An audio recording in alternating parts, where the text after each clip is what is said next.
All right, so this deep dive, we're going to be looking at this ink and aconite story, Mm. and it looks like it's Snape and Harry, but like not how we're used to seeing them. It takes place in a potions class, and Harry's really focused in like taking notes. That's not the Harry we all know, right? Yeah, it really kind of flips things around, you know? I mean, you'd expect Harry to be doing anything but that in Snape's class, especially. Exactly. So Yeah. like, what do you think is happening here? Is he just like trying to stay under the radar, or is it something more than that? I'm leaning towards something more, the scene describes him like meticulously taking notes and really like listening to Snape, which I think shows that he's really into it in a way we haven't seen before. Interesting. So maybe he's actually starting to like potions. Yeah, maybe he's seeing that it's actually useful even if he doesn't love it, or maybe he's seeing Snape differently, like not just as this enemy, but as someone who actually knows a lot and can teach him something. Right, and he's not just taking notes. You pointed out that he answers a question about monks correctly, and he even beats Hermione to it. Exactly. And that's like a key moment. It shows he's not just writing things down, but actually understanding them.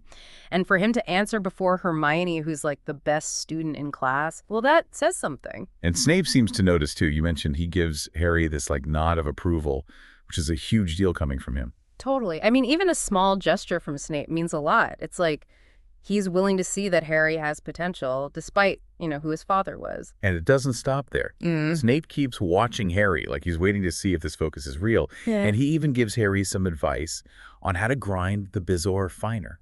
That's a big shift for him. He's not yelling at Harry. He's actually giving him advice. It's like he's testing him to see if he'll take the advice and learn from it. And Harry steps up to the plate. He actually takes the advice and gets better, almost like he wants to really master potions. Right, and that seems to intrigue Snape even more. He sees that Harry's not only good at it, but also wants to learn. It's totally different from the image of Harry as a troublemaker, and that really gets Snape's attention. Then we had this scene where Harry goes to Snape after class for help with the draft of peace. That seems like a huge step for Harry. Oh, yeah, this is a big turning point. Harry's not just asking for help. He's specifically going to Snape for his expertise. It shows that he really wants to understand how to make potions and not just do the bare minimum. It feels like this meeting after class is where their relationship starts to change for good. Yeah, I agree. This is what starts this whole mentor-mentee thing between them. We see Snape starting to see Harry as a person, not just as, James Potter's son. Yeah. For Harry, this is a change, too. I mean, he's going to the person who's been, well, pretty tough on him and asking for help. That shows he trusts Snape in a way we haven't seen before. Yeah, it's interesting how this one scene kind of sets the stage for their whole relationship to change. We started with Harry just taking notes, and now he's looking to Snape as a mentor. It shows how even little things can make a big difference. Harry being focused on taking notes was like a sign to Snape that there was more to him than he thought. And Snape picked up on that. Instead of just ignoring Harry, he actually encouraged him to keep learning. It really shows the power of paying attention. If Snape had just thought that Harry was being weird or trying to trick him, this whole thing wouldn't have happened. It makes you wonder how often we miss those little signs ourselves. We get stuck in our own ideas about people and don't see that they can change. Right. It's a good reminder to always be open to being surprised, to remember that people can be different than we expect, and that can help us see things in a new way. Like Snape. Even though he's usually so strict, he actually becomes a mentor to Harry. And that mentorship, even though it's not typical, really changes both of them for Snape.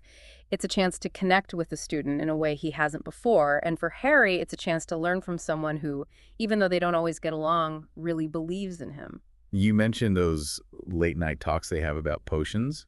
It's not like they're best friends or anything, but they're working together toward the same goal. Definitely, it's like they're both focused on learning about potions and becoming experts. And in those moments, it doesn't matter that they used to be enemies. They're just connected as a teacher and student. And that connection, which starts in this dark dungeon, actually becomes really important in the story.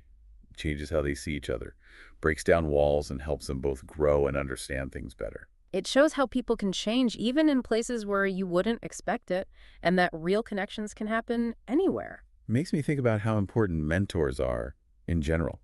We've all had people in our lives like teachers or coaches or even friends who saw something in us that we maybe didn't even see ourselves. Yeah, those people who pushed us to be better and helped us reach our full potential. And sometimes those mentors are the people we least expect, like someone we thought was an enemy or someone we didn't think really cared about us. But if we're open to the possibility of connecting with them, we might be surprised by how much those relationships can mean to us. It reminds us that relationships are complicated. We can't just put people into categories based on first impressions or what happened in the past. This ink and aconite story really shows us how complicated relationships can be. It takes us from thinking one thing about Snape and Harry to seeing this unexpected connection between them and how that connection changes them both. Yeah, it's a good reminder to be open to seeing things in a new way and to be willing to change our minds about people. So as we finish up this deep dive, what's the main thing you want our listeners to take away from it? I think the most important thing is to remember that things aren't always what they seem, to be open to new possibilities, to question what we think we know, and to look for connections even in unexpected places. That's a great point. It's a reminder that the world is full of surprises and that sometimes the most amazing things happen when we step outside of our comfort zone and explore something new. Yeah, it's like we only see the tip of the iceberg, you know, and this story makes you want to dive in and see what's really going on underneath. Exactly. We might be surprised by what we find, like hidden talents or reasons why people do things or what they really want deep down. Yeah, this ink and aconite story has definitely been full of surprises. Who knew a potions class could be where a really important relationship starts? It's funny, right? The dungeon is so strict and dark, and Snape and Harry can't stand each other, but somehow they end up connecting in a real way. It shows you how stories can make you question what you think you know and see the world differently. It makes me think about how we put people into categories like teacher or student or enemy or even hero and villain. But real life is way more complicated than that. Totally. We all have good and bad parts, strengths and weaknesses, and sometimes it's when totally different people come together that you see the most interesting things about them. Like Snape, we think of him as this mean, scary guy. But in this story, we see him as a mentor who in his own way helps Harry and wants him to be good at potions. It reminds you that even people you don't like can have good qualities that might surprise you if you just look for them. And for Harry, this connection with Snape helps him grow not just in potions, but in how he sees the world and other people. He learns that relationships can be weird, even if there's a lot of conflict, they can still become something good. So to wrap up this deep dive, what's the one thing you hope our listeners will remember? I think the most important thing is to be open to seeing things from different angles, to not just accept what you think you know, and to be ready for connections even in places you'd never expect. Well said. I think that's a great way to end this deep dive into ink and aconite. It's a reminder that there's always something new to discover, and sometimes the most amazing things happen when we step outside of our comfort zone.